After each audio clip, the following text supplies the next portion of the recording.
Волк – великий степной охотник, вечный кочевник, всегда верный своей стае и своей земле. Этот зверь до сих пор остается традиционным символом тюркоязычных народов.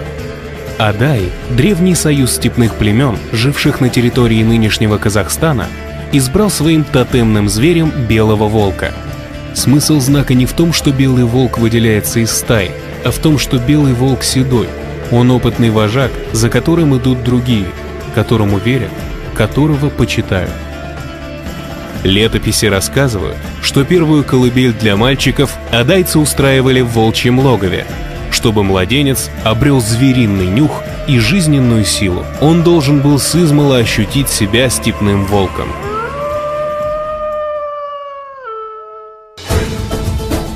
Казахский род Адай имеет долгую и непростую историю, которая уходит корнями в глубокое 2000-летнее прошлое. Адайцы – это ядро младшего жуза, одного из 3 равных друг перед другом племенных союзов. Эти племенные союзы существуют в Казахстане и сегодня, и при встрече казахи спрашивают: «А ты из какого жуза?» Во все времена славный род Адай отличался от других казахских племен своим особым мужественным характером, непокорностью и вольнолюбием, обостренным чувством чести и достоинства. Исторически адайцы восходят к древнейшему индоевропейскому населению Евразии, в котором смешались многие народы со времен великого правителя Аттилы, что создал державу от Рейна до Волги, где слились воедино люди Востока и Запада. Волчьими стаями называли европейцы орды воинов Аттилы. Его имя было созвучно для европейского уха с названием великой реки Итиль, Волги. В суровой простоте древних тюрков изнеженные европейцы видели звериную мудрость и природную враждебную непобедимость. Пройдя волной по казахским степям, Южной Сибири и Уралу, воины Аттилы навсегда изменили языки и лица здешних народов.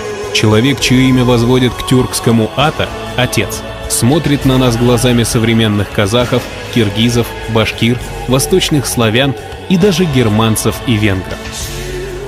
Результатом великих завоеваний Аттилы стало грандиозное смешение народов, и в жилах миллионов людей по всему миру течет теперь евразийская кровь.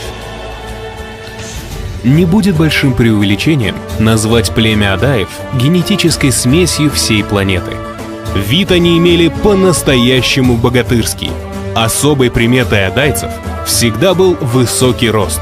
Под 2 метра вырастали адайские батыры, выделяясь этим на фоне остальных кочевников.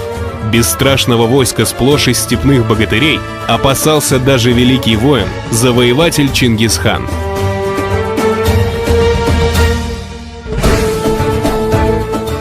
Адайцы бились за родную землю, используя особый устрашающий военный метод, гениальный по своему психологическому замыслу. В первых рядах войска шли старцы в белых рубахах, вооруженные в основном топорами и копьями, хотя уже тогда было огнестрельное оружие и артиллерия. Как могучие седые волки, вели они своих потомков на врага. За ними вступали в бой их сыновья, матерые воины.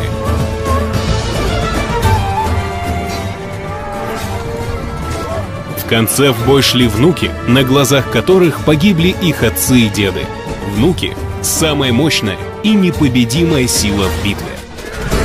Представить только, что творится в душах молодых горячих воинов, когда у них на глазах гибли деды и отцы. По 2 суток бились они без отдыха. Кони падали от изнеможения. Но они держались. Невозможно было отступить, уронить родовое знамя. Никому племя адайцев не испытывало ненависти.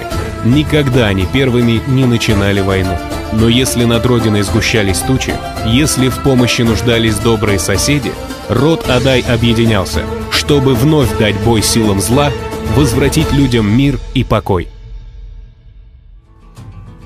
Адайцы одни из первых пришли на помощь русской армии в войне с Наполеоном 1812 года. Кстати, в музее Парижа до сих пор хранится адайское знамя. Пройдя сквозь горнило времен, адайцы и сегодня сохраняют родной нрав своих древних и мужественных предков.